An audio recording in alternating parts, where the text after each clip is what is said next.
نبی پاک صلی اللہ علیہ وسلم ایک بہت ہی دیکھا نا، جب نبی پاک صلی اللہ علیہ وسلم نے کہ میں نے حکم دیا، ابھی صحابہ نے تعمیل نہیں کی، تھوڑی دیر آپ نے دیکھا، آپ اندر چلے گئے اپنے حجرے میں، حضرت ام سلیم رضی اللہ تعالیٰ عنہا فرماتی ہیں آپ پریشان نظر آ رہے ہیں، بڑے سوچ میں ہیں، فرمایا ہاں ایسی بات ہے، صحابہ سے کہہ رہا ہوں کہ بھائی حلق کرو، قربانی کرو اور حلق کر لو، یعنی اپنے بال اتروا دو، لیکن صحابہ مطلب صحابہ نے اس وقت عمل نہیں شروع کیا۔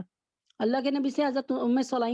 سلیم رضی اللہ تعالیٰ عنہ نے فرمایا لو جی یہ کون سی بات ہے، دیکھیں نا عورتوں نے اگر عورت نیک ہو تو گھر کے سکون کو برباد نہیں ہونے دیتی، انہوں نے کہا یہ کون سی ایسی مشکل کھڑی ہے جو آپ پریشان ہو رہے ہیں، جائیں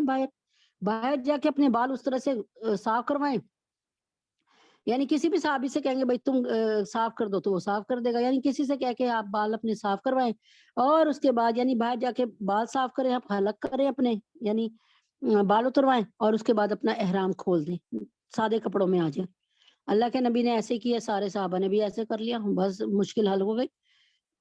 بعد میں صحابہ اس بات پہ حضرت ام سلیم رضی اللہ تعالیٰ عنہ کے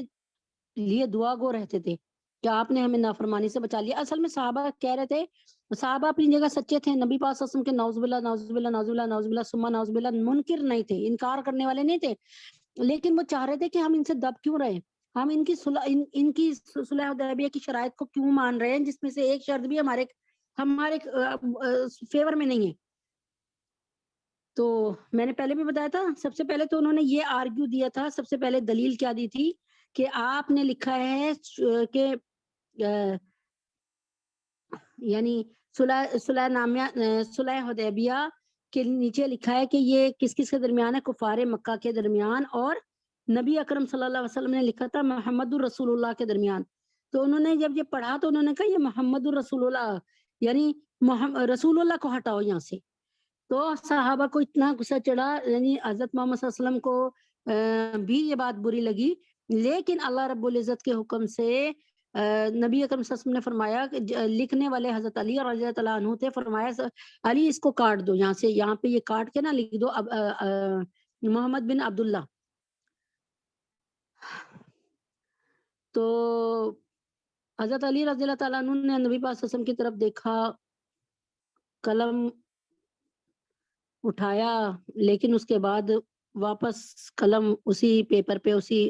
ورقے پہ رکھ کے کہا یا رسول اللہ یہ کام مجھ سے نہیں ہو سکتا۔ آپ جناب صلی اللہ علیہ وسلم نے اس میں سے لے کے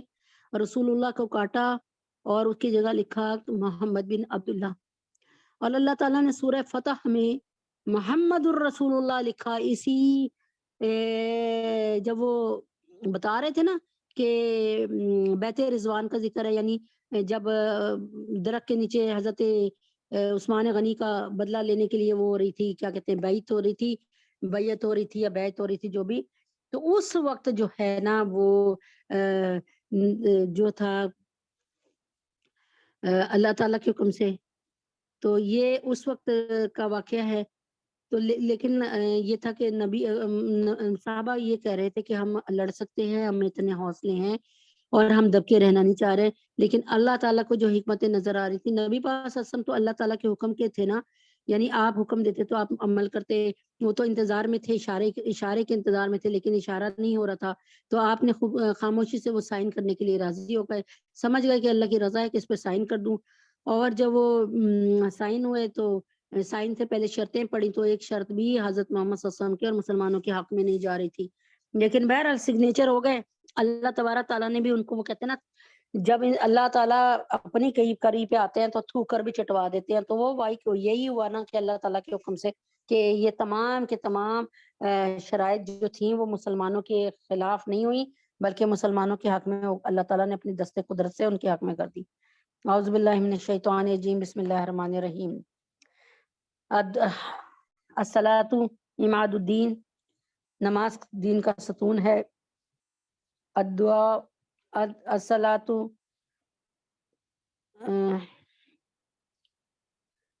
نور السماوات والارض، صلاۃ یعنی نماز آسمانوں و زمینوں کا نور ہے، نماز آپ جناب صلی اللہ علیہ وسلم کی آنکھوں کی ٹھنڈک ہے، نماز مومن کی معراج ہے۔ چنانچہ نماز کے کچھ مسائل آپ تک پیش کیے جا رہے ہیں الحمدللہ۔ غور سے سنیے، اللہ تعالیٰ اس میں برکت عطا فرمائے۔ یہ جو مسائل ہیں نا، یہ بامشکل 80 مسائل ہوں گی۔ یہ میں بہت چھوٹا چھوٹا تھوڑا تھوڑا کر کے بتا رہی ہوں، اور جو یہ عورت یہ سمجھ جائے گی نماز کے مسائل کو، جو مرد اور جو عورت، پھر وہ نماز کی عالمہ بن جائے گی۔ اب آپ کہیں گے یہ کیسے ہو سکتا ہے، ایک صفحہ پڑھنے سے ہم نماز کی عالمہ بن جائیں گے؟ ہاں میری پیاری بہنوں، جس شخص کو پتہ ہے کہ سود حرام ہے اور وہ سود نہیں کھاتا، تو وہ علم سود کا عالم بن جائے گا۔ سود کے متعلق جو بھی علم ہے اس علوم کا عالم بن جائے گا۔ عالم وہ ہے جو عمل کرتا ہے۔ سب کو پتہ ہے نماز پڑھنی ہے، نماز پڑھنی ہے، نماز فرض ہے، فرائض میں سے ہے، لیکن جو پڑھ رہا ہے وہ نماز کا عالم بن گیا، یعنی نماز کے متعلق جو ہے عالم بن گیا، جانتا ہے، عمل کر رہا ہے، اور جاننے والا ہے کہ نماز کیا ہے، نماز کی اہمیت، افادیت، نماز کا حکم کہاں سے آیا، اور نماز کی آگے جا کر کس طرح پوچھو گی۔ اور جو نہیں علم کر رہا وہ صرف اس کے پاس جسٹ انفارمیشن ہے، معلومات ہیں، عمل نہیں ہے، معلومات ہے، معلومات تو جتنی مرضی ہوتی ہیں، اس سے کیا فائدہ ہے؟ کوئی بھی نہیں۔ بسم اللہ الرحمن الرحیم۔ نماز کے فرائض 13 ہیں، جن کو 2 ٹکڑوں میں کرتے ہیں۔ شرائط نماز پہلا ٹکڑا، اس میں 7 چیزیں ہیں: بدن کا پاک ہونا، کپڑوں کا پاک ہونا، جگہ کا پاک ہونا۔ 3 باتیں ہوں گی، 3 پاکیاں آ گئیں۔ اس کے بعد سطر کا چھپانا، عورت کے لیے صرف اتنا، عورت کا سطر ایسا ہے کہ اس کے ہاتھ نظر آئیں، صرف اس کے پیر نظر آئیں گٹوں سے نیچے والے، یا جو کہتے ہیں ٹخنوں کہتے ہیں، گٹوں کہتے ہیں، جو بھی۔ اور مرد کے لیے، مردوں کو ناف سے لے کے گھٹنوں تک اور جو ہے ان کا وہ ہے، کیا کہتے ہیں، سطر ہے۔ جیسے آپ نے دیکھا ہوگا کہ حاجی جب اپنا احرام باندھتے ہیں تو ناف سے لے کے وہ گھٹنوں تک باندھتے ہیں، یعنی اپنا سطر پورا کرتے ہیں۔ اور عورتوں کو سوائے چہرے اور ہتھیلیوں اور قدموں کے تمام بدن کا ڈھانپنا، نماز کا وقت ہونا، قبلہ رخ ہونا، نماز کا وقت ہونا، نماز کی نیت ہونا، قبلہ رخ ہونا، یہ 7 چیزیں پوری کر کے جائے نماز پہ چڑھائیں،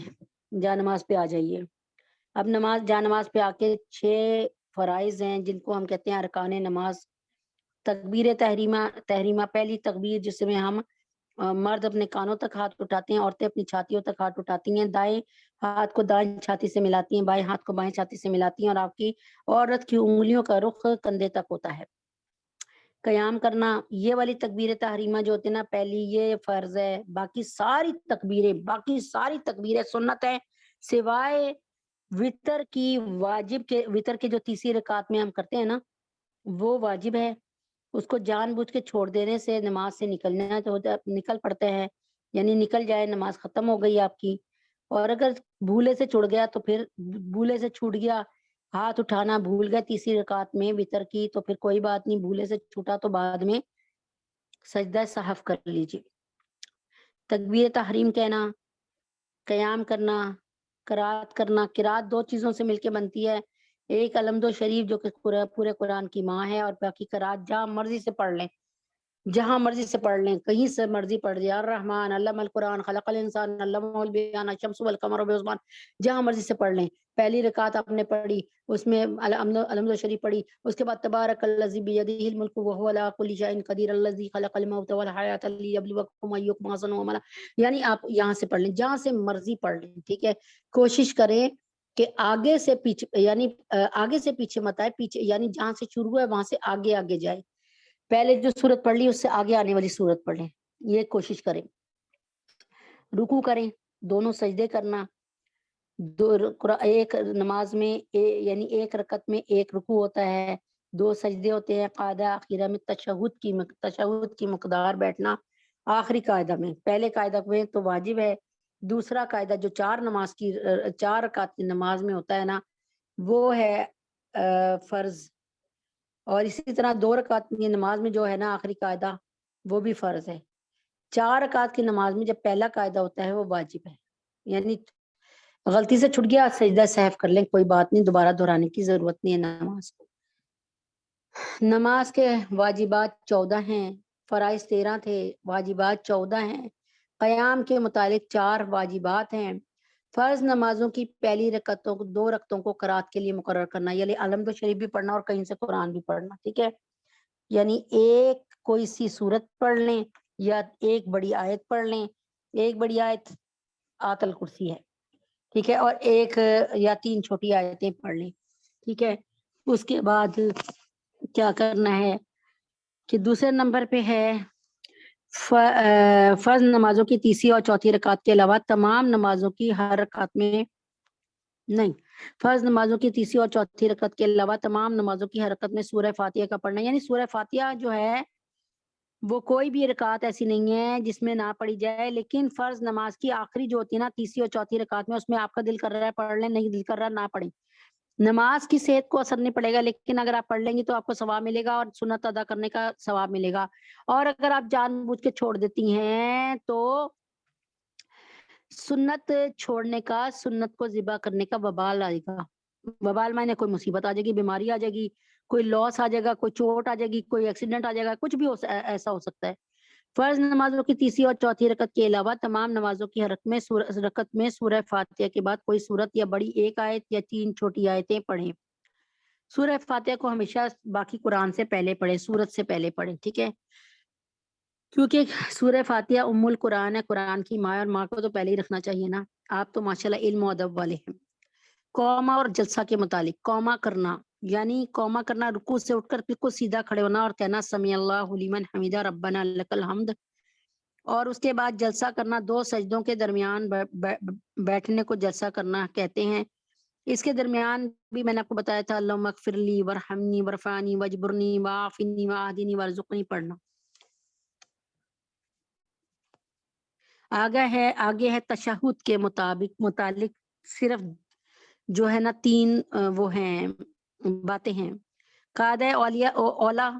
اولا یعنی 4 رکعت کی نماز میں جو پہلا قاعدہ ہوتا ہے نا، جس میں التحیات پڑھتے ہیں، تشہد، 3 اور 4 رکعت والی نماز میں 2 رکعتوں کے بعد تشہد کی مقدار بیٹھنا یہ واجب ہے. پہلے والا جو 4 رکعت کی نماز میں پہلا کرتے ہیں نا 2 رکعت کے بعد، اور دوسرا ہے دونوں قاعدوں میں تشہد پڑھنا. ابھی بھی التحیات سے لے کے ہم نے رسولہ تک پڑھنا ہے، اور وہ جو آخری ہم قاعدہ کریں گے نا، آخری جو فرض ہوتا ہے قاعدہ آخرہ جو ہے، اس میں جب ہم پڑھیں گے تو اس میں بھی ہم رسولہ تک پڑھیں گے. اس کے بعد مناجات کریں گے، دعائے معصورہ پڑھیں گے. یہ 3 تھے جو میں نے آپ کو بتا دی. الحمدللہ رب العالمین. 2 تھے. تو یعنی پھر سے سن لیں تشہد کے متعلق. قاعدہ اولا یعنی 3 اور 4 رکعت والی نماز میں 2 رکعتوں کے بعد تشہد کی مقدار بیٹھنا اور دونوں قاعدوں میں تشہد کا پڑھنا. یہ کیا چیز ہے؟ یہ دونوں کے دونوں واجبات ہیں. یعنی پہلا 2 رکعت 4 رکعت کی نیت، اور پہلے 2 رکعت پڑھ کے جب ہم بیٹھتے ہیں تشہد میں، یہ ہم کیا کرتے ہیں؟ یہ واجب ہے. اور پھر دونوں قاعدوں میں تشہد کا پڑھنا، بیٹھ کر تشہد کا پڑھنا واجب ہے. یعنی آپ نے 4 رکعت نماز پڑھی اور آخری رکعت میں یا پہلی رکعت میں آپ نے تشہد نہیں پڑھی تو آپ نے واجب کو چھوڑ دیا. اور واجب کے لیے کیا ہے؟ اگر جان بوجھ کر چھوڑ دیا تو بھائی پر سے نماز پڑھو، اور اگر غلطی سے ہو گیا تو پھر سجدہ سہو کر لیجیے. السلام علیکم ورحمۃ اللہ. یہ تو نماز کے متعلق مسائل تھے. یہ بہت ضروری مسائل ہیں. یوں سمجھ لیں جتنا سانس لینا ضروری ہے اتنے ہی یہ مسائل کو سیکھنا بھی ضروری ہے. اور ہم دیکھیں کون اتنے، یہ دوسری یا تیسری دفعہ ریپیٹ ہو رہا ہے تیسرے چوتھے سال میں، اور بار بار یہ ہماری تجوید گروپ میں، میرے خیال میں مجھے تجوید گروپ کا حال اتنا زیادہ پتہ نہیں، کیونکہ بہت زیادہ یعنی حد سے زیادہ میرے پاس گروپ ہیں اور میں ہر ایک کو تو نہیں لک آفٹر کر سکتی. لیکن میرے خیال میں یہ 12 مہینے چلتے رہتے ہیں. جو یہاں پر مجھے لگتا ہے میری بہن سن نہیں رہی، ورنہ وہ مجھے فوراً ہی فون کرتی، میں میسج کر دیتی کہ ہاں، جو کہ ہماری وہاں پہ تجوید گروپ کو چلانے والی ہیں. بہرحال اب ہے سورہ احزاب کے متعلق. سورہ احزاب کا چناؤ کیوں کیا ہم نے؟ کہ ہم نے سب سے پہلے آپ کو پتا ہے ہم نے سورتوں کا ایک سلسلہ شروع کیا تھا. تو سب سے پہلے ہم نے سورہ حجرات لے لی تھی، سورہ اور یاسین مبارک تھی، سورہ حجرات تھی، سورہ تبارک الذی تھی، سورہ نور تھی، آخری 10 صورتیں تھیں، آیت الکرسی تھی، اور اسی طرح آہستہ آہستہ یہ 3-4 سال سے ہمارا سفر جاری، اور سورۃ الکہف جو سب سے اہم تھی، مجھے یعنی بڑی صورتوں میں اہم تھی، وہ مجھے بھول گئی۔ یہ سفر ہمارا 3 سال سے جاری ہے، یہ چوتھا سال ہے غالباً، جب سے کووڈ شروع ہوا تھا۔ اب یہ صحیح ڈیٹ اور بہنوں کو ہی پتا ہوگا، تو اندازے کے سے بات ہو رہی ہے، اللہ تعالیٰ معاف فرمائے۔ تو ہم نے اتنی صورتیں اللہ پاک نے کروا دی اور پڑھ لی، اور لوگوں نے امتحان دیے۔ کئی بچیاں ایسی ہیں جو کوئی امتحان نہیں چھوڑتی، اور دل کرتا ہے کہ ان کے حق میں اتنی دعا کرے کہ اللہ تبارک تعالیٰ قبول فرما لیں۔ یہ بڑی اس کا ہمت کا کام ہے جو وہ بہنیں ماشاءاللہ کر رہی ہیں۔ اللہ تعالیٰ ان کی جان مال ایمان میں برکت دے، اور آپ کو اور مجھے یہ پیپر سالو کرنے کی توفیق عطا فرمائے۔ اعوذ باللہ من الشیطان الرجیم، بسم اللہ الرحمن الرحیم۔ سورۃ الاحزاب، بسم اللہ الرحمن الرحیم۔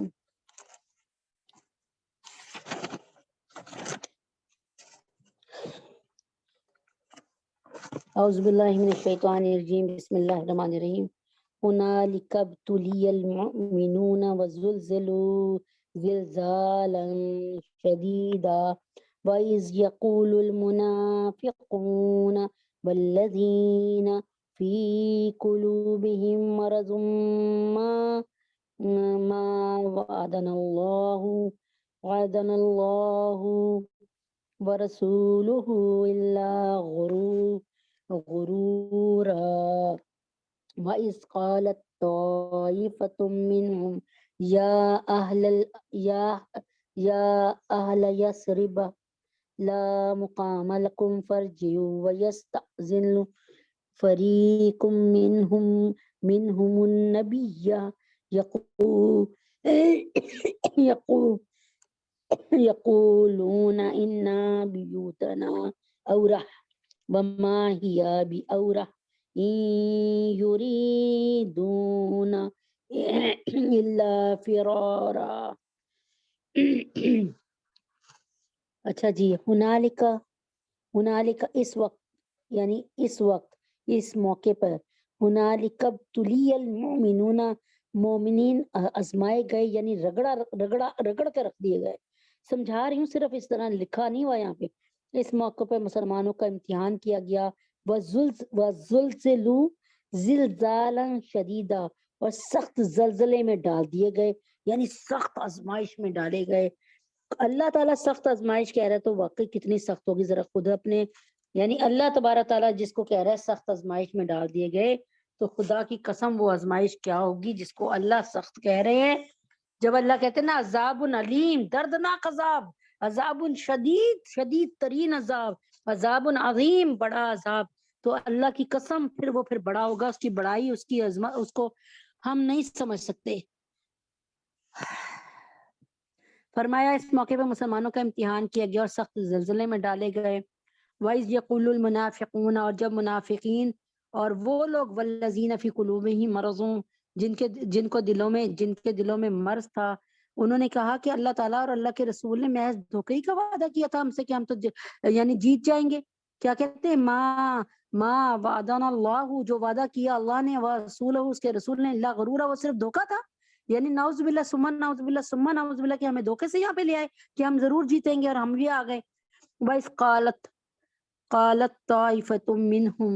اور جب کہ ان میں بعض لوگوں نے کہا، یا اہل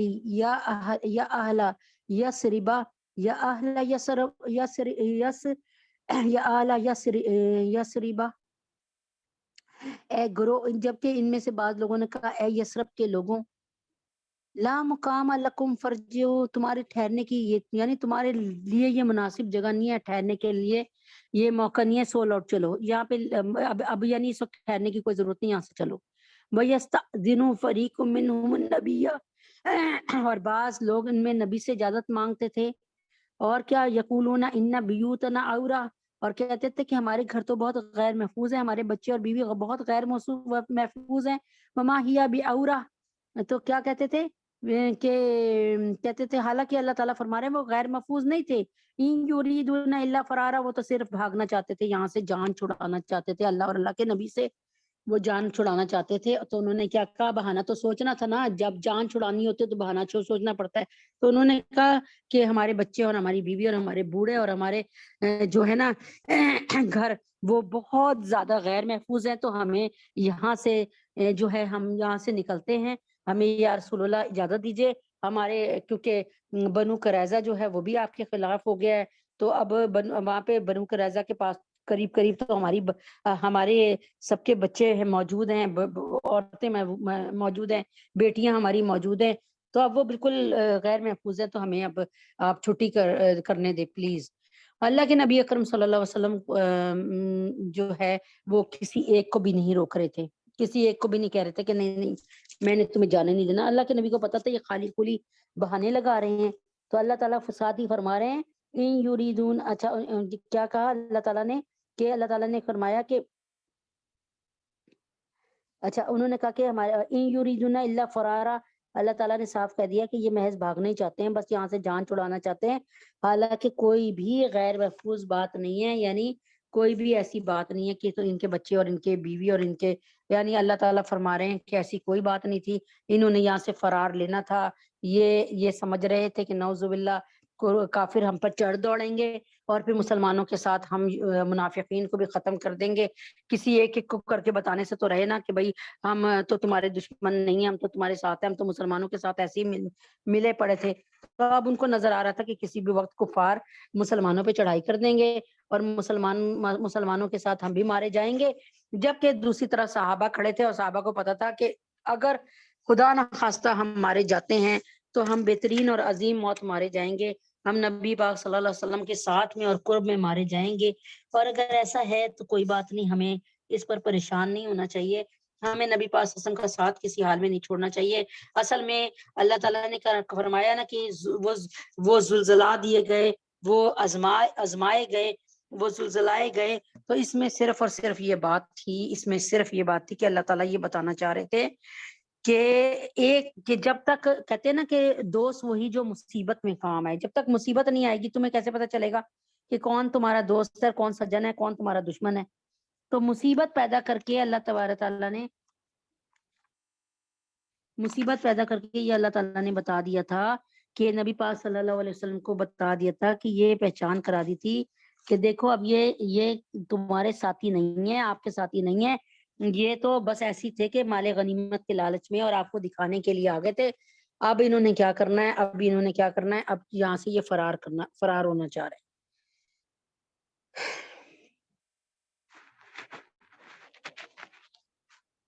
اچھا جی، اللہ تعالیٰ نے اہل ایمان کو مخاطب کر کے اپنا وہ احسان اور فضل یاد دلایا تھا جو غزوہ احزاب یا جنگ خندق کے موقع پر مسلمانوں پر فرمایا، جبکہ کفار کیا اللہ تعالیٰ وہ حالات پہلے بیان کر رہے ہیں نا کہ دیکھو میں نے تم پر کتنا بڑا کرم کیا اور کس قدر تمہاری حالات خراب ہو گئے تھے، تمہارے کلیجے منہ کو آنے لگے تھے، اس کے باوجود اللہ تعالیٰ نے فرماتے ہیں پھر میری مدد کیسے آئی، سنو پھر اللہ فرماتے ہیں کہ کفار اور مشرکین یہود نے مل کر جب پوری طاقت اور پورے جتھے سے مسلمانوں کو مٹانے کے ارادے سے زبردست لشکر لے کر حملہ کیا،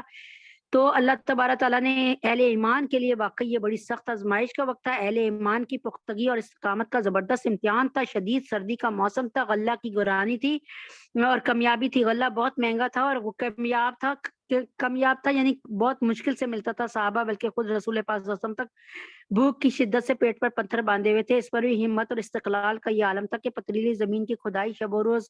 اپنے ہاتھ سے جاری تھی۔ بخاری شریف میں حضرت جابر بن عبداللہ رضی اللہ تعالیٰ عنہ سے روایت ہے کہ وہ فرماتے ہیں کہ جب خندق کھودی جا رہی تھی تو میں نے دیکھا کہ آپ جناب صلی اللہ علیہ وسلم سخت بھوکے ہیں، ایک دوسری روایت میں کہ 3 دن سے آپ نے کچھ نہ کھایا تھا۔ حضرت جابر رضی اللہ تعالیٰ عنہ کہتے ہیں کہ میں نے گھر آیا اور بیوی سے پوچھا کچھ کھانے کو ہے، کیونکہ حضرت صلی اللہ علیہ وسلم بھوکے معلوم ہوتے ہیں۔ بیوی نے بوری سے جو نکالے جو کہ ایک ساتھ تھے، میں اس کو دوبارہ ریپیٹ کر رہی ہوں صرف ایمان بنانے کے لیے اپنا اور آپ کا، یعنی ہمارے وزن سے قریباً 3.5 کلو سیر جو تھے نا، وہ کلو نہیں، کلو تو زیادہ ہوتا ہے، سیر تھوڑا کم ہوتا ہے، اتنے جو رکھے ہوئے تھے، گھر میں بکری کا ایک بچہ پلا ہوا تھا، وہ میں نے ذبح کیا، اتنے میں بیوی نے آٹا پیس لیا اور گوشت کاٹ کر ہانڈی میں چڑھا دیا۔ پھر میں آج وسلم کی خدمت میں آیا، بیوی نے چلتے ہوئے کہا دیکھو مجھے آج وسلم اور آپ کے اصحاب کے سامنے شرمندہ مت کر دینا، بہت سے آدمی آ جائیں اور کھانا تھوڑا ہو جائے۔ میں نے رسول پاک صلی اللہ علیہ وسلم سے چپکے سے عرض کیا میں نے ایک بکری کا بچہ کاٹا ہے اور ایک سا کا آٹا پیسا ہے، آپ اپنے ساتھ چند ساتھیوں کو لے کر ہمارے پاس آ جائیے۔ آپ صلی اللہ علیہ وسلم نے آواز دی اے خندق والوں جلدی چلو، جابر نے کھانا پکایا ہے۔ پھر آج وسلم نے مجھ سے فرمایا تم چلو مگر میرے آنے تک نہ ہانڈی اتارنا نہ خمیر کی روٹی پکانا۔ میں چلا اور آج وسلم بھی لوگوں کو لے کر آنے کے لیے تیار ہونے لگے۔ میں نے آ کر بیوی سے سب باتیں کہہ دی تو وہ گھبرا گئی اور کہا تم نے یہ کیا کر دیا؟ میں نے کہا میں نے تمہاری بات بھی حضور پاک صلی اللہ علیہ وسلم سے کہہ دی تھی۔ غرض آج وسلم تشریف لائے اور خمیر میں لعاب دہن ملایا آٹے میں اور برکت کی دعا فرمائی، پھر فرمایا اے جابر روٹی پکانے والی کو بلاؤ، روٹی پکانے والی کو بلاؤ، وہ میرے سامنے روٹی پکائے اور ہانڈی سے گوشت نکالے اور اسے چولہے سے نہ اتارے۔ آخر سب نے پیٹ بھر کے کھانا کھا لیا، ہانڈی اسی طرح پک رہی تھی، ابل رہی تھی اور روٹیاں پکائی جا رہی تھیں۔ حضرت جابر رضی اللہ عنہ کہتے ہیں خدا کی قسم کھانے والے 1000 تھے، سب نے کھایا اور پھر بھی بچ رہا۔ ہانڈی میں گوشت بھرا ہوا تھا اور روٹیاں برابر پک رہی تھی، اور ایک روایت میں آپ نے جابر رضی اللہ عنہ کی بیوی سے فرمایا تم بھی کھاؤ اور اپنے آدمیوں کو بھی حصہ روانہ کرو کیونکہ آج کل بھوک سے سب پریشان ہو رہے ہیں۔ یہ تو رسول پاک صلی اللہ علیہ وسلم کا معجزہ تھا، ورنہ بخاری کی ایک حدیث ہے کہ حضرت انس رضی اللہ عنہ کہتے ہیں کہ ایک ایک مٹھی جو آتے پھر ان کو بدمزہ چربی میں پکا کر سب مل کر کھا لیتے، حالانکہ وہ حلق کو پکڑتی تھی اور اس میں سے اس میں بو بھی آتی تھی۔ غرض کے سردی کے علاوہ کھانے پینے کی بھی تنگی تھی، اور پھر بنی قریظہ کے یہودیوں نے دفعتاً معاہدہ توڑ کر سخت بے چینی پیدا کر دی۔ پھر منافقین دل کے کھوٹے جو بظاہر مسلمانوں میں ملے ہوئے تھے طرح طرح کی باتیں بنانے لگے، بار بار لو تم لوگ تو جیسے ہم کہتے ہیں نا تم تو بالکل پاگل ہو، تم کیوں آ گئے، تم نے کیسے کر لیا، یہ کوئی ہو سکتا ہے، یعنی دل تھوڑا کرنے والی باتیں، نعوذ باللہ۔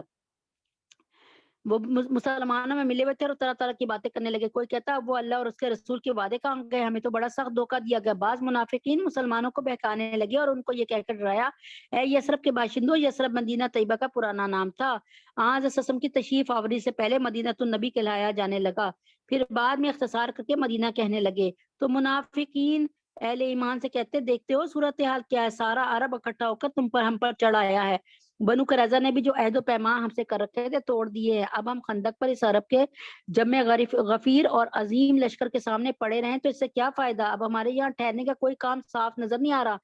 ہم کتنے دن سے یہاں پڑھیں، 25 دن سے پڑھیں، کوئی پتہ ہی نہیں چل رہا آگے کیا ہوگا، کتنے دن مزید پڑے رہنا ہے، کیا انجام ہونے والا پتہ ہی نہیں چلا، چلو گھر لوٹ کر چلتے ہیں، یہاں رہنا مناسب نہیں ہے، یہاں موت کے منہ میں جانا ہے۔ چنانچہ بعض منافقین حضرت صلی اللہ علیہ وسلم کے پاس پہنچے اور اس کیا شہر میں ہمارے گھر کھلے ہوئے ہیں، غیر محفوظ پڑے ہیں، خبر نہیں کیا ہو جائے، ہمیں اجازت دیجیے کہ شہر جا کر گھروں کی حفاظت کا بندوبست فرمائے، ہمارے گھر محفوظ ہیں، صرف عورتیں بچے رہ گئے، دیواریں قابل اطمینان نہیں، کبھی چور وغیرہ نہ گھس آئے۔ چنانچہ جو اجازت دینے آیا آپ اس کو اجازت دیتے رہے حتیٰ کہ آپ کے ساتھ صرف مخلص اہل ایمان رہ گئے۔ اس پر حق تعالیٰ فرماتے ہیں یہ سب بھاگ جانے کے بہانے تھے، گھروں کی حفاظت کا بہانہ ایک جھوٹا بہانہ تھا، بات یہ کہ ان کے دل اسلام کی طرف پورے جھکے ہی نہیں تھے۔ اس وقت جو کفار کا ہجوم تھا دیکھا اور بظاہر مسلمانوں کی فتح کا کوئی نشان نظر نہ آیا تو میدان جنگ سے بھاگ کر گھر میں جا کر بیٹھ رہنے کی سوجی، بالفرض مدینہ کے باہر سے کوئی غنیم ادھر سے گھسائے، کہنے لگے اچھا اب یہ بتاؤ، اللہ تعالیٰ فرماتے ہیں اگر کوئی دوسری طرف سے یا کہیں اور سے یا مدینے کے اندر ہی جو ہے مدینے کے اندر ہی تم پر یہ مدینے بنو قریظہ وغیرہ یا کوئی اور لشکر آ جائے اور مدینے کسی اور راستے سے، کیونکہ جنگل کا ایک راستہ بھی کھلا پڑا تھا، وہاں سے کوئی لشکر آ جائے یا وہاں کے کوئی درندے ہی آ جائیں تو اللہ تعالیٰ فرما رہے ہیں پھر تمہارے بچوں کو، تمہاری بیویوں کو، تمہارے گھر والوں کو کون بچائے گا، تمہارے گھروں کو؟ تو یعنی بتانا یہ چاہ رہے ہیں کہ سب سے بڑا محافظ اللہ ہے، جب اللہ نے کہہ دیا، اللہ نے بتا دیا کہ ہم تم جو یعنی اللہ تعالیٰ نے بتا دیا کہ بھائی جب تم اللہ کے راستے پہ چلو گے تو اللہ تمہارا مددگار ہے، پھر حالات کو دیکھ کر پلٹ جانا اور حالات کو دیکھ کر ہاتھ پاؤں چھوڑ دینا، یہ ایک مسلمان کی شان نہیں ہے، یہ ایک مسلمان کا کام نہیں ہے۔ چنانچہ یہ ایسا موسم ایسا وقت تھا، سردیاں تھیں اور سخت سردیاں تھیں، کھانے پینے کو کچھ نہیں تھا، خود آپ جناب صلی اللہ علیہ وسلم نے 2 پتھر باندھے ہوئے تھے، لیکن اس وقت کیا تھا 25 دن تقریباً ایک مہینہ، 25 دن کہیں 25 دن لکھا کہیں ایک مہینہ، ایک آپ کو پتہ نا ایسی حالت میں تو ایک دن نہیں کٹتا،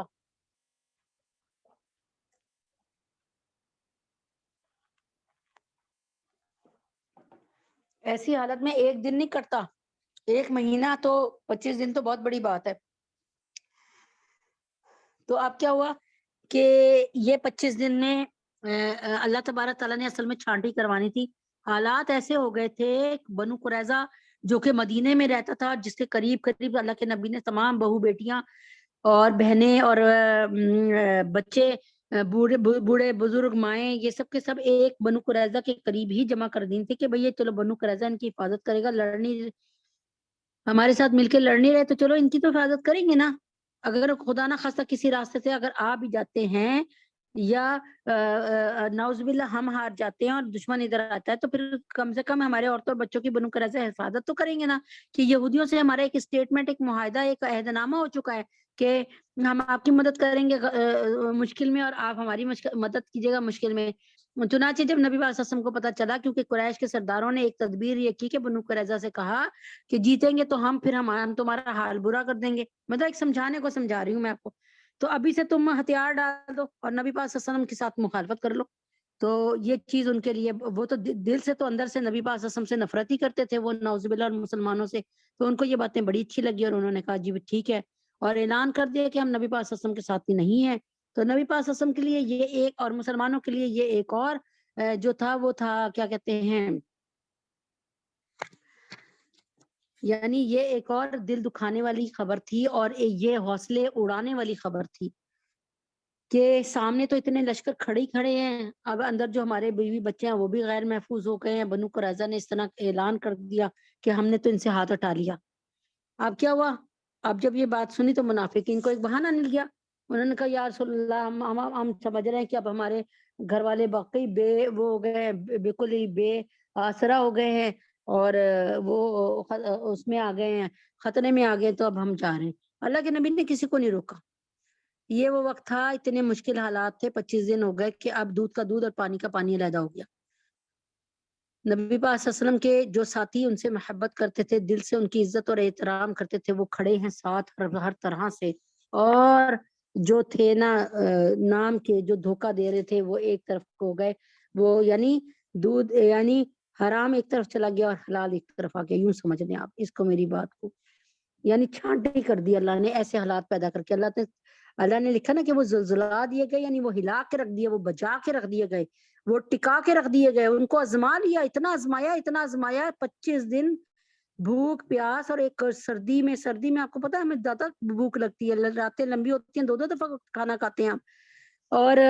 کبھی ہم ڈرائی فروٹ لے رہے ہوتے ہیں، کبھی ہم کچھ اور کھا رہے ہوتے ہیں. سردی میں زیادہ بھوک لگتی ہے سردی کی وجہ سے. تو اب آپ سوچ لیں کہ یہ حالات تھے اور اس میں دودھ کا دودھ پانی کا پانی علیحدہ ہو گیا. اور اللہ پاک کو نبی اکرم صلی اللہ علیہ وسلم کو بھی بتا دیا کہ بس یہ جو تمہارے ساتھ آپ کے ساتھ کھڑے ہوئے نا یہ آپ کے ہیں، بس باقی آپ کے ساتھ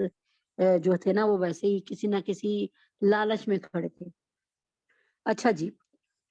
عقیدہ ختم نبوت کی طرح کہ قادیانیوں نے، مرزا قادیانی نے کہا کہ میں محمد صلی اللہ علیہ وسلم ہوں،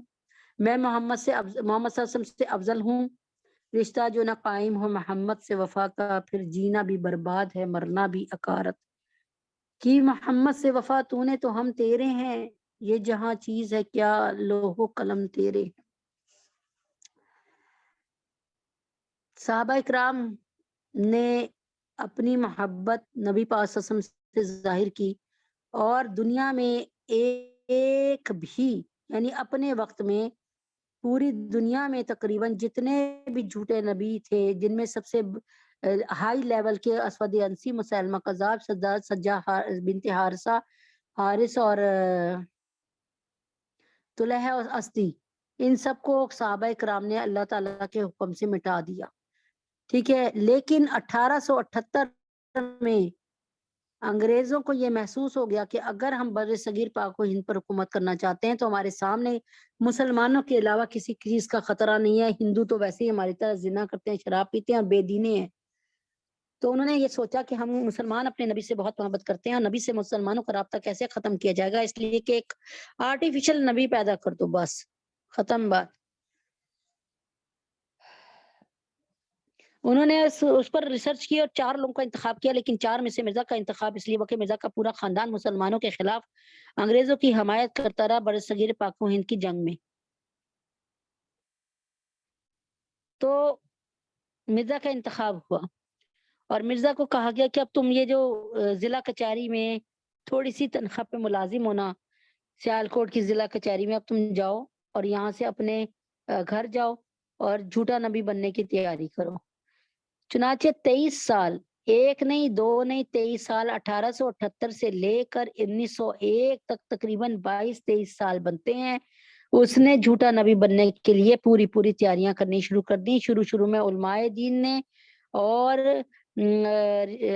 ریاستوں کی ملکاؤں اور نوابوں نے بڑی مدد کی، کیونکہ اس نے کہا تھا کہ میں ایسے ایک کتاب لکھ رہا ہوں جسے براہین احمدیہ کہتے ہیں اور اس کے نام سے، اور وہ کتاب ایسی ہوگی کہ اس میں 300 دلائل ایسے ہوں گے کہ کسی بھی ایک سکھ، عیسائی، ہندو کو، یہودی کو تم ایک دلیل بھی دو گے نا، وہ مسلمان ہو جائے گا۔ چنانچہ مسلمانوں نے اس کی مدد شروع کر دی، عالم دین نے بھی اس کی مدد شروع کر دی، اس وقت تک اس کے جال کو، اس کے مکر کو کوئی نہ سمجھا۔ 1901 میں 22 سال بعد اس نے باضابطہ لوگوں کے ساتھ بہت وہ اپنی لگاؤ پیدا کیا، اپنے بہت تعلقات بنائے، اور 1901 میں اس نے 1901 میں آ کر جناب کیا کیا کہ دعوی نبوت کر دیا۔ 1901 میں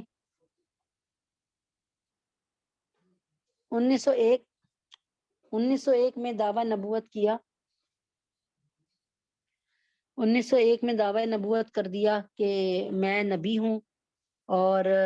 اس کے بعد اس نے کہا کہ اس نے ایک نہیں 80 دعوے اور بھی کیے۔ اس نے کہا کہ میں اللہ ہوں، میں اللہ ہوں، میں آسمان زمین کا مالک ہوں، اور ایک جگہ کہا، دو تین جگہ اپنی ایک کتاب لکھی جس سے اس نے قرآن کا، جس کا نام تذکرہ رکھا۔ تذکرہ اصل میں نام قرآن ہی کا ہے لیکن غیر معروف ہے۔ جب ہم کہتے ہیں نا ذرا قرآن اٹھا لو تو آپ قرآن لے کے آتی ہے، اگر ہم کہیں تذکرہ اٹھا کے لانا، ذرا اپنے گھر میں کوئی تذکرہ ہے تو دینا، تو آپ کو کبھی پتہ ہی نہیں چلے گا کہ قرآن مانگ رہے ہیں۔ تو اس نے اپنے قرآن کا نام تذکرہ رکھا، اور اس کے بعد اس نے جھوٹی نبوت کا دعویٰ 1901 میں کیا، اور 1908 میں اپنے ہی گندگی اور غلاظت پہ، اپنے ہی پخانے اور الٹیوں پہ گر کے مر گیا، اور قادیان میں، یعنی ضلع کا کیا کہتے ہیں، غالباً گرداسپور میں ہے، یہ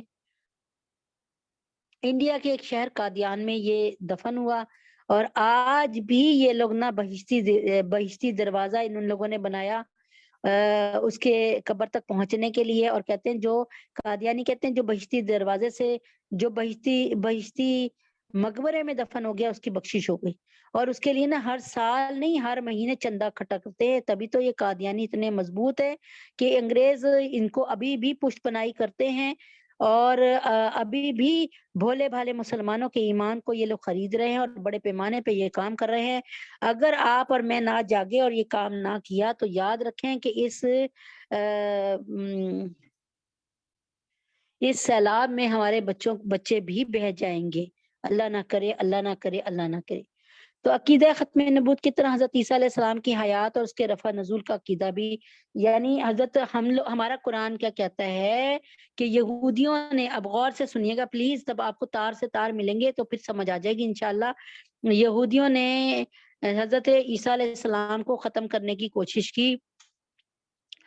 اور یہودیوں نے حضرت عیسیٰ علیہ السلام کو مارنے کی کوشش کی،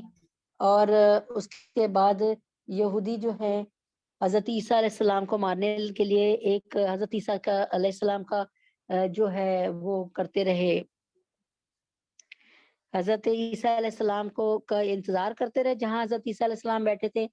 اور اتنے میں جو یہودی جو ہیں انہوں نے دیکھا کہ حضرت عیسیٰ علیہ السلام باہر نہیں آ رہے، اپنے ایک ساتھی کو بھیجا، اللہ تعالیٰ نے حضرت عیسیٰ علیہ السلام کو بالکل صحیح سلامت اٹھا لیا، اور ان کے بندے کو شکل بنا دی حضرت عیسیٰ علیہ السلام جیسی۔ ایک یہ بھی بات ہے، اور ایک دوسری بات یہ ہے، ایک قول اور بھی ہے کہ حضرت عیسیٰ علیہ السلام کو یہ بات کا اندازہ ہو چکا تھا کہ یہ لوگ مجھے مارنا چاہ رہے ہیں، اور حضرت عیسیٰ علیہ السلام نے اپنے ایک اللہ کے حکم سے، اپنے ایک دوست سے، اپنے حواری سے کہا کہ کیا تم میری جگہ موت کو قبول کر لو گے؟ تو انہوں نے کہا ٹھیک ہے۔ چنانچہ ایسے ہی ہوا کہ حضرت عیسیٰ علیہ السلام کی شکل اس پر بنا دی گئی اللہ نے، اور حضرت عیسیٰ علیہ السلام کو اللہ نے اٹھا لیا۔ اور ہمارا یہ 100% عقیدہ ہے کہ قرب قیامت قرب قیامت قرب قیامت میں حضرت عیسیٰ علیہ السلام آئیں گے. آئیے یہ بات ساری کے ساری میں حدیثوں کے ساتھ ساری بات شامل کر ثبوت کے ساتھ اور حقیقتوں کے ساتھ آپ پر یہ بات ثابت کرتی ہوں. اس سے پہلے یہ تھوڑا سا سن لیجئے کہ قرآن مجید کی قرآن مجید کی آیات احادیث متواتر اور اجماع امت سے ثابت ہے کہ رفع نزول عیسیٰ کہ حضرت عیسیٰ علیہ السلام اٹھا لیے گئے اور قرب قیامت میں نزول ہوگا. اور جس طرح عقیدہ ختم نبوت کا انکار کرنا صریح کفر ہے کہ اگر کوئی شخص کہتا ہے نا کہ حضرت محمد صلی اللہ علیہ وسلم آخری نبی نہیں ہے تو وہ کفر ہے. ایسے ہی حضرت عیسیٰ علیہ السلام کی حیات اور ان کے رفع نزول کے عقیدے کا انکار کرنے والا بھی کفر ہے. اب آپ کہیں گے اس میں کیا کافر کیوں ہو گئے؟ اگر کوئی شخص یہ کہے کہ نبی پاک صلی اللہ علیہ وسلم کے بعد کوئی اور نبی آئے گا تو اس کا مطلب یہ ہے کہ نبی پاک صلی اللہ علیہ وسلم جو شریعت لے کر آئے وہ صحیح شریعت نہیں تھی. ابھی اس میں اصلاح کی گنجائش ہے، مزید کوئی اچھی شریعت آئے گی، مزید کوئی اچھے قانون بنیں گے. نہیں، حضرت محمد صلی اللہ علیہ وسلم پہ جو شریعت اتری وہ قیامت کی صبح تک اٹل ہے. اگر کوئی نبی زندہ ہو کر بھی آ جاتے ہیں تو وہ بھی حضرت عیسیٰ علیہ السلام کی شریعت کو سنیں گے، عمل کریں گے اور پڑھیں گے، اور یہ قرآن پڑھیں گے، اپنے پر نازل ہوئی بھی کتاب نہیں پڑھیں گے.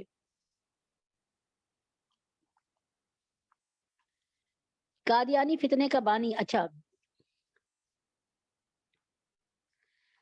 قادیانی فتنے کا بانی مرزا غلام احمد قادیانی، مرزا غلام قادیانی، اور جہاں اور بہت سے مسلمہ عقائد کا انکار کر کے کفر کی نجس دلدل میں اترا ہوا ہے، وہاں عقیدہ رفع نزول کا بھی انکار کرتے ہوئے مزید اس دلدل میں پھنسا ہے. قادیانیت کے آغاز سے آج تک قادیانیوں کے ہر فرد کو خواہ وہ قادیانیوں کے بارے میں تفصیلات جانتا ہو یا نہ جانتا ہو، یہ بات ضرور رٹائی جاتی ہے، بتائی جاتی ہے اور کہلوائی جاتی ہے کہ قادیانیوں کا اہل اسلام سے حضرت عیسیٰ علیہ السلام کی حیات و وفات اور ان کے رفع نزول میں اختلاف ہے.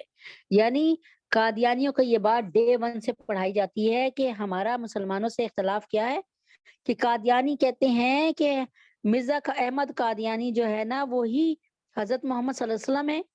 اب نبی پاک صلی اللہ علیہ وسلم ان میں آ گئے ہیں، سما گئے ہیں، وہ بروزی نبی ہیں، وہ ذلی نبی ہیں، نبی پاک صلی اللہ علیہ وسلم کا سایہ ہے.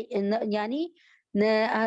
مرزا قادیانی نعوذ باللہ نبی پاک صلی اللہ علیہ وسلم کا سایہ ہے، اور نبی پاک صلی اللہ علیہ وسلم مرزا قادیانی کے اندر حلول کر گئے ہیں، بس گئے ہیں جا کے.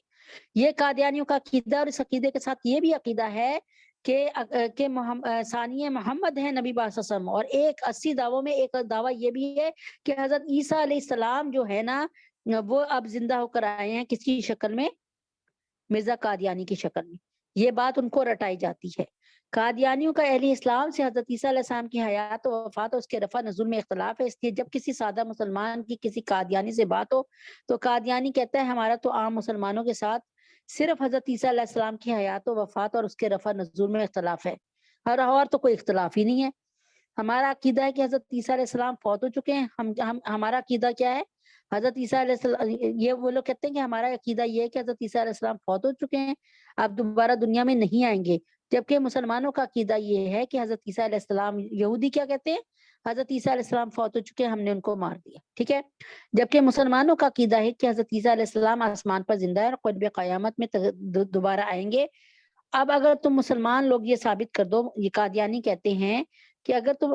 تم مسلمان لوگ یہ ثابت کر دو کہ حضرت عیسیٰ علیہ السلام آسمان پہ زندہ ہیں اور دوبارہ آئیں گے تو میں اقرار کر لوں گا کہ قادیانیت غلط ہے. ٹھیک ہے. اگر تم یہ ثابت کر دو، ظاہر ہے ہم کیسے ثابت کر سکتے ہیں؟ ہم تو قرآن سے ثابت کر سکتے ہیں، صرف بلا کے تو نہیں دکھا سکتے نا کہ یہ دیکھو حضرت عیسیٰ علیہ السلام زندہ ہے. اچھا جی، مرزائیوں کا حیات و وفات اور رفع نزول عیسیٰ علیہ السلام کے موضوع پر بحث کا تقاضا کرنا اتباع حق کے شوق کی وجہ سے نہیں ہے، یہ دین پر عمل کرنے کی وجہ سے نہیں کر رہے، بلکہ اس موضوع پر بحث کرنے سے مقصود یہی ہے کہ کسی طرح سے گفتگو قادیانیت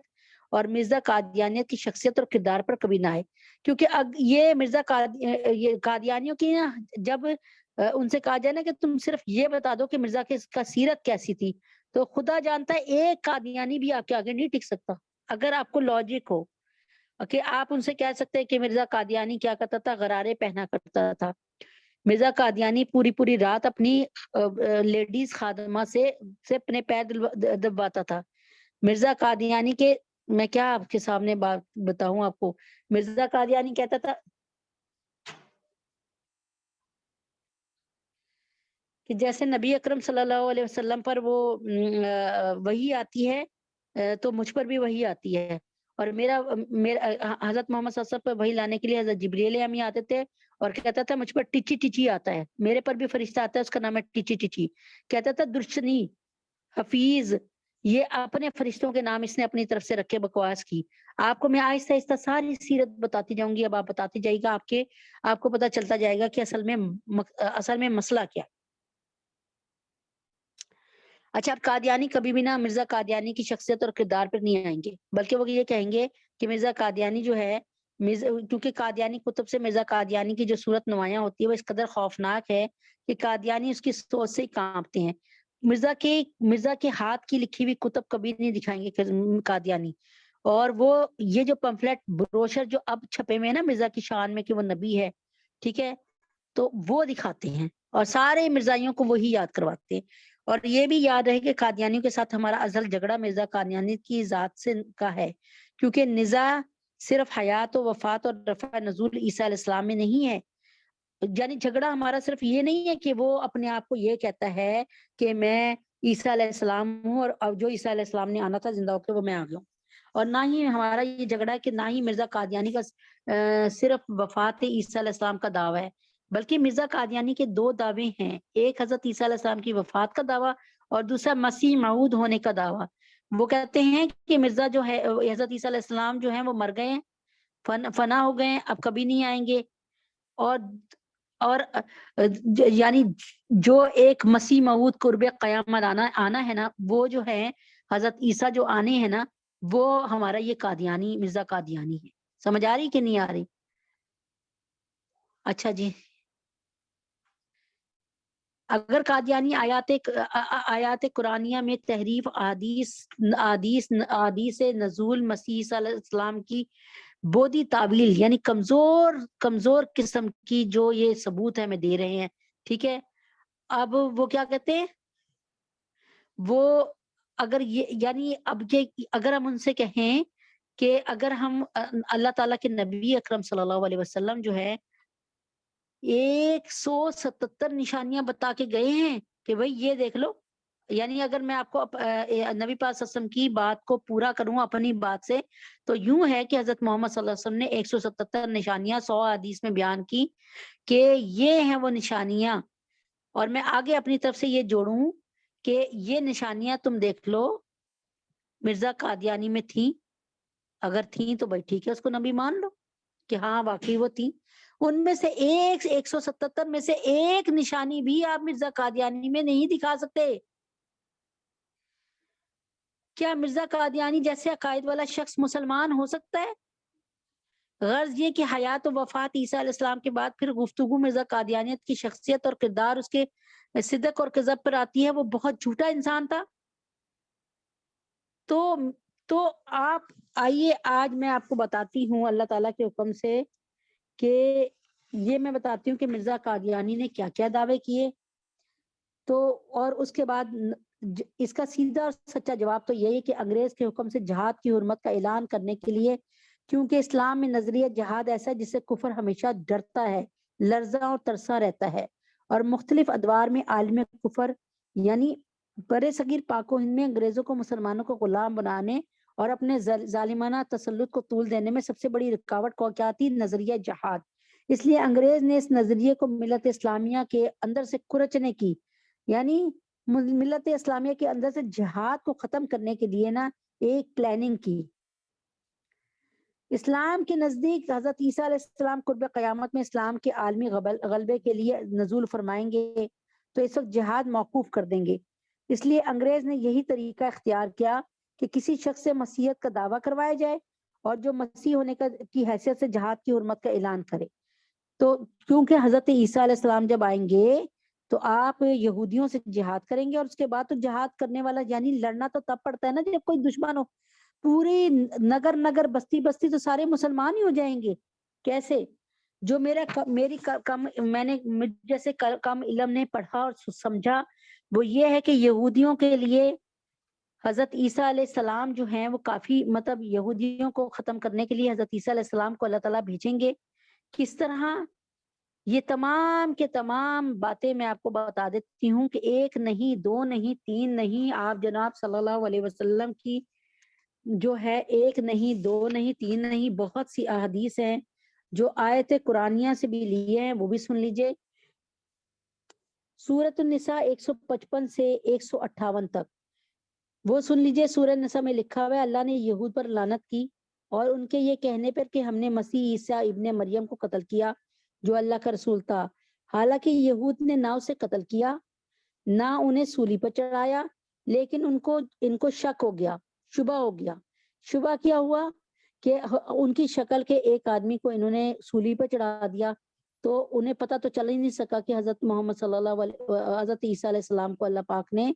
باسلامت اٹھا لیا ہے اور اب وہ قیامت کی سے پہلے قرب قیامت آ جائیں گے، ٹھیک ہے۔ اور جن لوگوں نے اس کے بارے میں اختلاف کیا وہ بھی دراصل شک میں مبتلا ہیں، ان کے پاس بھی اس معاملے میں کوئی یقین نہیں، محض گمان ہی کی پیروی ہے۔ یہ قرآن کا ترجمہ بتا رہی ہیں، انہوں نے یقیناً انہیں قتل نہیں کیا، یہودیوں نے نہیں قتل کیا، بلکہ اللہ نے انہیں اپنی طرف اٹھا لیا اور اللہ زبردست حکمت والے ہیں۔ آج تک حضرت عیسیٰ علیہ السلام زندہ ہیں، خدا کی قسم آسمانوں پہ ہیں، ان کو رزق دیا جا رہا ہے۔ اللہ تعالیٰ ان آیات میں یہودیوں کے دعوے کی تردید فرما رہے ہیں۔ یہودیوں کا عقیدہ تھا کہ ہم نے نبوت اور رسالت کے دعوے دار عیسیٰ بن مریم کو صلیب چڑھا کر قتل کر دیا۔ اللہ تعالیٰ فرماتے ہیں وما قتلوہ وما صلبوہ، نہ انہیں قتل کیا گیا اور نہ ان کو صلیب چڑھایا گیا۔ ان کے دعوے قتل کی تردید اللہ تعالیٰ فرما رہے ہیں کہ وما صلبوہ، اور نہ یہودیوں نے انہیں سولی پہ چڑھایا۔ اس سے پتہ چل رہا ہے کہ حضرت عیسیٰ علیہ السلام جو ہیں، حضرت عیسیٰ علیہ السلام سولی پہ چڑھائے جانے کی، یعنی حضرت عیسیٰ علیہ السلام کو سولی پہ نہیں چڑھایا گیا، بلکہ وہ جو ہیں بالکل زندہ سلامت ہیں۔ یہودی نہ حضرت عیسیٰ علیہ السلام کو قتل کر سکے ہیں اور نہ ہی انہیں سولی پر چڑھا سکے ہیں، اور قتل اور سولی سے بچانے کا انتظام اللہ تعالیٰ نے یوں کیا کہ یہودیوں کی طرف سے ایک شخص حضرت عیسیٰ علیہ السلام کو پکڑنے کے لیے ان کے کمرے میں داخل ہوا، تو اللہ رب العزت نے حضرت عیسیٰ علیہ السلام کو آسمان پر اٹھا لیا، اسی کو وما قتلوہ یقیناً بل رفعہ اللہ علیہ، یقینی بات ہے یہودیوں نے انہیں قتل نہیں کیا بلکہ اللہ نے انہیں اپنی طرف اٹھا لیا۔ اس میں یہ بات فرمائی گئی۔ یہاں یہ سوال پیدا ہوتا ہے کہ حضرت عیسیٰ علیہ السلام تو انسان ہے، وہ آسمان پر کیسے چلے گئے؟ اللہ تعالیٰ اس شبے کا وکان اللہ عزیزاً میں جواب دیتے ہیں کہ اللہ تعالیٰ عزیز یعنی غالب ہے، کسی انسان کو جسم سمیت آسمان پر اٹھا لینا اس کی قدرت اور قوت کے سامنے ناممکن نہیں۔ پھر دوسرا سوال یہ ہوتا ہے کہ دشمن سے بچانے کے لیے آسمان ہی پر کیوں اٹھایا گیا؟ تو اللہ تعالیٰ فرماتے وکان اللہ عزیزاً حکیمہ، کہ اللہ حکمت والے بھی ہیں۔ عیسیٰ علیہ السلام کو آسمان پہ لے جانے میں بہت سی حکمتیں ہیں، ان حکمتوں میں بعض کو حضرت علماء کرام نے اپنی کتابوں میں نقل بھی فرمایا ہے۔ بہرحال ان آیات کے ظاہری معنی پر غور کیا جائے تو یہ بات واضح ہو جاتی ہے کہ اللہ تعالیٰ یہود کے دعوی قتل اور صلیب پر چڑھانے کی تردید فرما رہے ہیں، نفی فرما رہے ہیں۔ یہود حضرت عیسیٰ علیہ السلام کو نہ قتل کر سکے اور نہ سولی پر چڑھا سکے، بلکہ اللہ تعالیٰ نے انہیں اپنی قدرت کاملہ اور حکمت بالغہ سے آسمان پر اٹھا لیا ہے، اور تمام مفسرین نے ان آیت کی یہی تفسیر نقل کی ہے۔ وَمَكَرُوا وَمَكَرَ اللَّهُ وَاللَّهُ خَيْرُ الْمَاكِرِينَ، انہوں نے یعنی یہودیوں نے تدبیر کی کہ ہم حضرت عیسیٰ علیہ السلام کو مار دیتے ہیں، ختم کر دیتے ہیں، اور اللہ نے بھی ایک تدبیر کی، اور اللہ واللہ خیر الماکرین، اور اللہ تعالیٰ بہترین تدبیر کرنے والے ہیں۔ یہود نے حضرت عیسیٰ علیہ السلام کی نہ صرف نبوت کا انکار کیا بلکہ آپ کے وہ دشمن بن گئے، اور دشمنی میں یہاں تک بڑھ گئے کہ حضرت عیسیٰ علیہ السلام کو قتل کرنے کی تدبیر تیار کر کے آپ علیہ السلام کو قتل کرنے کی پوری کوشش کی۔ یہود کی اس تدبیر کو اللہ تعالیٰ نے قرآن میں مکرو میں بیان فرمایا کہ یہودیوں نے حضرت عیسیٰ علیہ السلام کے خلاف قتل کی تدبیر کی، جبکہ اس کے بالمقابل اللہ تعالیٰ نے حضرت عیسیٰ علیہ السلام کو بچانے کی تدبیر کی۔ اس کو ومکر اللہ میں بیان فرمایا۔ پھر آگے اللہ تعالیٰ نے اپنی تدبیر کے بہتر اور غالب ہونے کا اعلان کیا کہ واللہ خیر الماکرین، تمہاری تدبیر تمہارے کام نہ آئی لیکن میری تدبیر میرے کام آ گئی۔ اس آیت کی تفسیر یہ ہے کہ یہودیوں نے حضرت عیسیٰ علیہ السلام کو قتل کرنے کے لیے ناپاک سازش تیار کی۔ ہم حضرت عیسیٰ علیہ السلام کو پکڑیں گے، گالی گلوچ اور مار پیٹ کرنے کے بعد سولی پر چڑھا کر قتل کر دیں گے، جبکہ ان کی سازش کے بالمقابل اللہ تعالیٰ نے بھی حضرت عیسیٰ علیہ السلام کو بچانے کی ارادہ کیا، اور اللہ تعالیٰ اپنے ارادے میں غالب آئے، اور یہود جو آپ کو سولی پر چڑھا کر قتل کرنا چاہتے تھے وہ اپنے اس ناپاک ارادے میں مکمل نامراد ہو گئے۔ انشاءاللہ تعالیٰ آگے وہ آیات آ رہی ہیں جس میں حضرت عیسیٰ علیہ السلام کا لیکن یہ بدبخت جو تھا مرزا قادیانی یہ کہتا تھا کہ میں ہی عیسیٰ علیہ السلام ہوں جنہوں نے لوٹ کر آنا ہے، میں ہی وہ عیسیٰ علیہ السلام ہوں۔ ایک دفعہ یہ بدبخت یہ دعویٰ کر رہا ہے کہ حضرت عیسیٰ علیہ السلام کو جب سولی پہ چڑھایا گیا یہودیوں نے تو حضرت عیسیٰ علیہ السلام زخمی ہو گئے، مرنے والے ہو گئے نعوذ باللہ۔ وہ اور اپنے ساتھیوں کے ساتھ آ کر کشمیر میں آباد ہو گئے۔ اللہ یار خان نہیں، یار خان، اللہ یار خان یا شاید یار خان ایک گاؤں ہے، اس میں آئے اور وہاں انہوں نے شادی بھی کی اور وہاں پر وہ رہے بھی، اور آج بھی وہ کہتے ہیں یہودی قادیانی کہتے ہیں کہ آج بھی ان کی وہاں پہ مقبرہ ہے، ٹھیک ہے، آج بھی ان کے وہاں پہ مدفن ہے، قبر ہے۔ لیکن اللہ تعالیٰ فرماتے ہیں کہ ہم نے وما صلبوہ وما قتلوہ، ہم نے ان کو قتل ہی نہیں کرنے دیا۔ جب وہ قتل ہی نہیں ہوئے تو پھر بھائی وہ بھاگ کر کیوں آنے لگے کشمیر میں، وہاں پر آ کر شادی کیوں کرنے لگے؟ یہ دیکھیں، یہ جو ہے ایک طرف سے یہودی یہ کہتے ہیں کہ ہم نے قتل کر دیا، دوسری طرف سے قادیانی یہ کہتے ہیں کہ ہمارے مرزا نے، یعنی ہمارا مرزا جو ہے جب وہ حضرت عیسیٰ علیہ السلام نے آنا تھا اب تو آ چکا ہے، مرزا ہمارا مسیح موعود ہے، لوٹ کر آنے والے عیسیٰ۔ اور اس پر اللہ تبارک تعالیٰ کے نبی نے 177 نشانیاں بتائی ہیں تاکہ لوگ دھوکے میں نہ پڑ جائیں۔ اللہ کے نبی نے بتایا کہ حضرت عیسیٰ علیہ السلام کی شکل عروہ بن مسعود ثقفی رضی اللہ تعالیٰ عنہ جیسی ہوگی۔ عروہ بن مسعود ثقفی کے متعلق اللہ مجھے معاف کرے، وہ گورے تھے اور گنجالے بالوں والے تھے۔ اللہ تعالیٰ کے نبی نے فرمایا کہ جب وہ آئیں گے تو قرب قیامت آئیں گے اور دائیں بائیں دونوں ہاتھ ان کے فرشتوں کے پروں پہ ہوں گے، فرشتوں کے اوپر ہوں گے، زرد رنگ کی 2 چادریں اڑے ہوئیں گے۔ 2 باتیں ہو گئی، قرب قیامت میں آئیں گے 3 بات ہو گئی، اور چوتھی بات یہ کہ ان کے بالوں سے موتی کی مانند پانی ڈھلک رہا ہوگا، گر رہا ہوگا موتیوں کی مانند۔ اور یہ 3 باتیں ہو گئی، چوتھی بات نہیں 4 باتیں ہو گئی، 5ویں بات کہ وہ مسجد جامعہ دمشق کی جامعہ مسجد کے مشرقی مینارے پر آئیں گے، وہاں سے ان کو سیڑھی لگا کر اتارا جائے گا۔ اور اس کے بعد کیا مطلب خیال میں 6ٹھی بات یہ ہے کہ اس وقت حضرت عیسیٰ امام مہدی کے لیے جو ہے اذان دی گئی ہوگی اور اقامت کہی گئی ہوگی، اور امام مہدی نماز پڑھانے لگیں گے۔ اس وقت ان کو پتہ چلے گا اور ان کو اندازہ ہو جائے گا، تو امام مہدی پیچھے ہوں گے، لیکن امام مہدی کے پیٹھ پر کمر پہ ہاتھ رکھ کر حضرت عیسیٰ علیہ السلام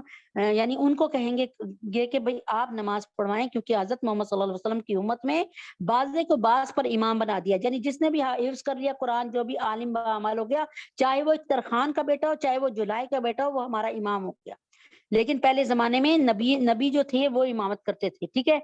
تو اب اس وقت بعضے کو بعض پر امام بنا دیا گیا۔ تو یہ تمام کے تمام اس کے ساتھ بہت سی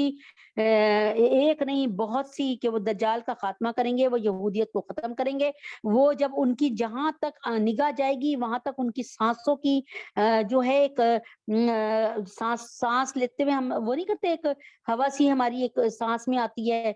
تو وہ جہاں تک ان کی نگاہ جائے گی وہاں تک وہ ان کی سانسیں بھی جائیں گی، اور جہاں تک ان کی سانسیں جائیں گی وہاں تک یہودی مرتے چلے جائیں گے، اور دجال بھاگے گا۔ اور مقام لد پر یا لد جو بھی نام ہے، کہیں لد لکھا کہیں لد، وہ اس پر جا کے مقام لد پر جا کر اللہ تعالیٰ کے نبی حضرت عیسیٰ علیہ السلام ان کو ختم کر دیں گے۔ حضرت وہ باقی زندگی قرآن کے مطابق اور شریعت کے مطابق گزاریں گے، مکہ بھی جائیں گے، مدینہ بھی جائیں گے، اور مدینہ طیبہ میں حضرت محمد صلی اللہ علیہ وسلم کے روزے میں آپ کے مقبرے میں ان کی جگہ محفوظ ہے ابھی بھی، اور وہ وہیں دفن ہوں گے۔ اور وہ ایک امتی کی حیثیت سے، یعنی وہ نبی تو ہیں لیکن وہ نبی پاک صلی اللہ علیہ وسلم کے امتی کی حیثیت سے دفن ہوں گے، اور ان کے زمانے میں اتنی خوشحالی ہوگی کہ وہ کہتے ہیں نا کہ عرق نچوڑیں گے، مثال ہوتی ہے نا اس پہ کہ عرق نچوڑا جائے گا، یعنی اتنا سب کچھ ہوگا۔ تو امید ہے کہ آپ کو سمجھ آ گئی ہوگا۔ اللہم صلی علی محمد وعلی آل محمد کما صلیت علی ابراہیم وعلی آل ابراہیم انک حمید مجید۔ اللہم بارک علی محمد وعلی آل محمد کما بارکت علی ابراہیم وعلی آل ابراہیم انک حمید مجید۔ ربنا آتنا فی الدنیا حسنۃ وفی الآخرۃ حسنۃ وقنا عذاب النار۔ ربنا ظلمنا انفسنا وان لم تغفر لنا وترحمنا لنکونن من الخاسرین۔ رب اغفر ورحم وانت خیر الراحمین اللہم انت السلام ومنک السلام تبارک یا ذا الجلال والاکرام اللہم اعنی علی ذکرک و شکرک و حسن عبادتک۔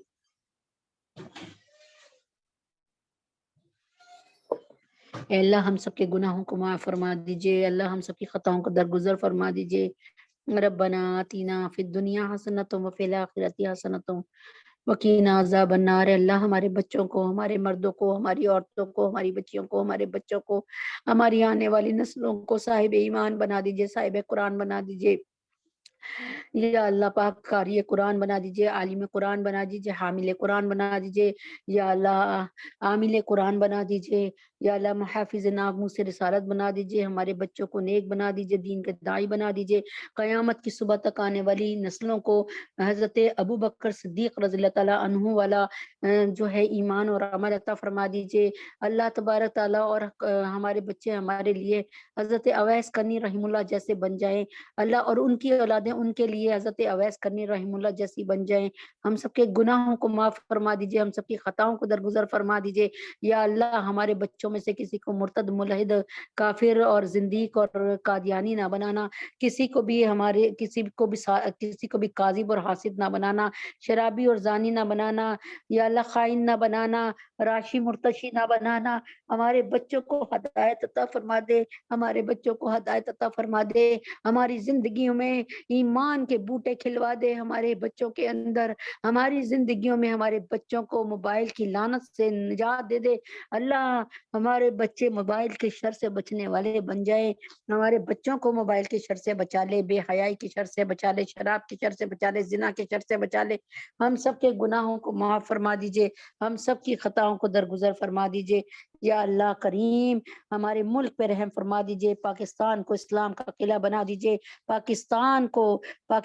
اسلام کا مصباح بنا دیجئے، پاکستان کو اسلام کا گڑھ بنا دیجئے۔ یہ وہ ملک ہے جس کو آپ نے شب قدر میں نازل فرمایا، اس مارز وجود میں آیا۔ یہ ملک شب قدر میں مارز وجود میں آیا۔ آپ کا قرآن شب قدر میں جو ہے نزول ہوا، اس کا جیسے آپ نے قرآن کی حفاظت فرمائی ویسے پاکستان کی حفاظت فرمائیے، ویسے ہی پاکستانیوں کے ایمان کی حفاظت فرمائیے۔ ہم سب کے گناہوں کو معاف فرمائیے، ہم سب کی خطاؤں کو درگزر فرمائیے۔ یا اللہ کریم ہم سب پہ رحم فرمائیے۔ ہمارے بچوں کے جن کے امتحان ہو رہے ہیں، ہو گئے ہیں، ہونے والے ہیں، سب کو دنیا اور آخرت کے ہر امتحان میں 100% نمبروں سے کامیابی عطا فرمائیے۔ ڈاکٹر ہمنک کو، ڈاکٹر عمیر کو، سدرا کو، اور عیشا کو، فاطمہ کو، معاہد کو، جس بچوں جن کے امتحان ہو رہے ہیں، ہماری مریم نواز، یا اللہ سب کو صحت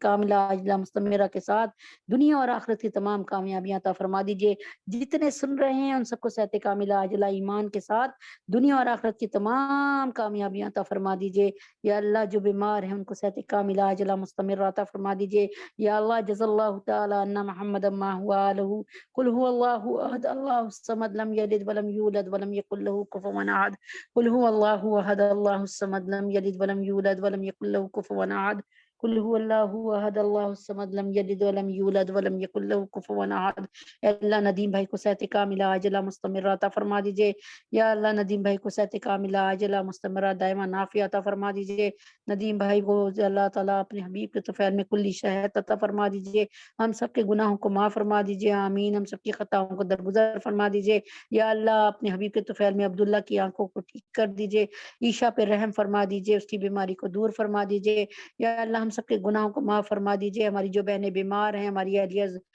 رضوان الہی اہلیہ حسین، ان کی بہن کو اللہ صحت کاملہ عاجلہ مستمرہ عطا فرما دیجئے۔ ہم سب کے گناہوں کو معاف فرما دیجئے، خطاؤں کو درگزر فرما دیجئے۔ ہماری جو بچیاں نکاح کے قابل ہو چکی ہیں، بے نکاحی بیٹھی ہیں، اللہ اپنے حبیب کے طفیل میں بہترین رشتے عطا فرما دیجئے، بہترین در کھول دیجئے، بہترین زوج عطا فرما دیجئے ان کو۔ یا اللہ جتنی بھی بہنیں یہاں بیٹھی ہیں، ان کی جو جوان بچیاں ہیں، بے نکاحی بچیاں ہیں، نکاح کے قابل ہو چکی ہیں، اللہ تجھے تیرے نبی کا واسطہ حفصہ، فاطمہ اور اللہ پاک ام حبیبہ، سدرہ، سبحانہ، فریال، اللہ تبارک تعالیٰ سائمہ اور ان کی بہنیں، اور اللہ اپنے حبیب پاک صلی اللہ علیہ وسلم کے طفیل میں اللہ بنات عبد المتین اور بنات فخر، بنات سرور، یا اللہ جتنی بھی بچیاں ہیں اپنے حبیب پاک صلی اللہ علیہ وسلم کے طفیل میں سخت رشتوں کی خاطر پریشان ہو رہی ہیں، فریحہ، اللہ ان کے لیے نیک بر اور نیک در کا انتظام فرمائیے۔ یا اللہ ہم سب کے گناہوں کو معاف فرمائیے، پاکستان کو اسلام کا قلعہ بنائیے، پاکستان سے میں کالا باغ ڈیم کا قیام فرما دیجیے اللہ، تاکہ پاکستان میں کبھی بھی زلزلہ اور سیلاب نہ آئے اللہ، اللہ سیلاب کا انتظام کروا دیجیے یا اللہ، کالا باغ ڈیم بنا دیجیے، ہم سب کے گناہوں کو معاف فرما دیجیے، پاکستان کو کوئی نیک حکمران عطا فرما دیجیے، نہیں بھی عطا فرمانا تو عطا فرما دیجیے، طیب اردگان صاحب کے اور قطر کے حکمران کی زندگی میں صحت تندرستی اس میں مدد فرما دیجیے، عافیہ صدیقی کو باعزت بری فرما دیجیے یا اللہ، یا اللہ 20 سال تک سے ہم بالکل پتھر بنے رہے، اے اللہ تبارک تعالیٰ، اللہ تبارک تعالیٰ عافیہ صدیقی کو باعزت بری فرما دیجیے، عافیہ صدیقی کو باعزت بری فرما دیجیے یا اللہ، ان پر ہوئے ہوئے ایک ایک ظلم، احمل قاسی، ابو زبیدہ، جتنے بھی ہمارے تھے ہمارے نیک مسلمان بھائی، ان سب کا بدلہ لیجیے یا اللہ، یہود و نصارہ کو غارت کیجیے، ہم سب کے گناہوں کو معاف فرمائیے یا اللہ، اس سال زیارت حرمین شریفین نصیب فرمائیے، ہمارے تینوں حرم کی حفاظت کیجیے اللہ، تینوں حرم پر اپنے فرشتوں کو بٹھا دیجیے یا اللہ، کوئی بھی غیر یا اللہ مسلم، یہود نصارہ، مجوسی صابی میں سے یا اللہ کوئی بھی قادیانی ہمارے کسی بھی حرم کے کسی گوشے میں بھی داخل نہ ہو سکے یا اللہ، جتنی زندگی رہ گئی ہے تجھے تیرے نبی کا واسطہ اپنی اطاعت کے ساتھ اپنی یا اللہ آپ کی فرما برداری میں گزار دیجیے، جنت یا اللہ، دنیا سے جنت کا سفر ہاتھ پکڑ کر طے کرا دیجیے، دنیا سے جنت کا سفر ہاتھ پکڑ کر طے کروا دیجیے، دنیا سے جنت کا سفر ہاتھ پکڑ کر طے فرما دیجیے یا اللہ، جو مسلمان جہاں کہیں ہیں، بوسنیا میں، چیچنیا میں، صومالیہ میں، برما میں، شام میں، سیریا میں، عراق میں، افغانستان میں، کشمیر میں، فلسطین میں، انڈیا میں، چائنا میں، مشرقی ترکستان میں، اللہ کشمیر فلسطین کے مسلمانوں پر اپنا کرم فرما دیجیے، رحم فرما دیجیے، مدد فرما دیجیے یا اللہ، کوئی صلاح الدین ایوبی جیسے حکمران عطا فرما دیجیے، کوئی خالد بن ولید جیسے، عمر فاروق جیسے حکمران عطا فرما دیجیے، پاکستان کا حامی و ناصر ہو جائیے یا اللہ، پاکستانیوں کے اعمال بہت خراب ہو چکے ہیں، ان کو تمام مسلمان اپنی ڈگر سے، اپنی منزل سے دور ہو چکے ہیں، سب کو اپنی ڈگر اور منزل تک واپس لیا، ہم سب کے گناہوں کو معاف فرما، خطاؤں کو درگزر فرما، وصلی اللہ تعالی علی خیر خلقہ محمد وعلی آلہ وصحبہ اجمعین برحمتک یا ارحم الراحمین، سبحان ربک رب العزۃ عما یصفون وسلام علی المرسلین والحمد للہ رب العالمین، السلام علیکم ورحمۃ اللہ۔